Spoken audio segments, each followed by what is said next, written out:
За өнөөдөр уур амьсгалын өөрчлөлт, хүнсний аюулгүй байдал, усны хомсдол нэлээд том асуудал болсон яригдж байна.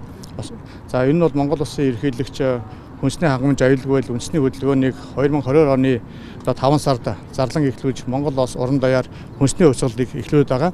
За энэ ерөнхийлөгчийн санаачлалыг бас олон улсад өндрөөр үнэлж байна. Яагаад гэх юм бол нэгдсэн үндэсний байгууллагын хөдөө аж ахуйн байгууллагаас нодлон олон улсад анхааруулсан байдаг. За ер нь бол энэ уур амьсгалын өөрчлөлтөд холбогдуулаад геополитиктэй асуудалтай холбогдуулаад энэ хүнсний асуудал бол дэлхийн нийтийн нэлээд томоохон асуудал болох нэ.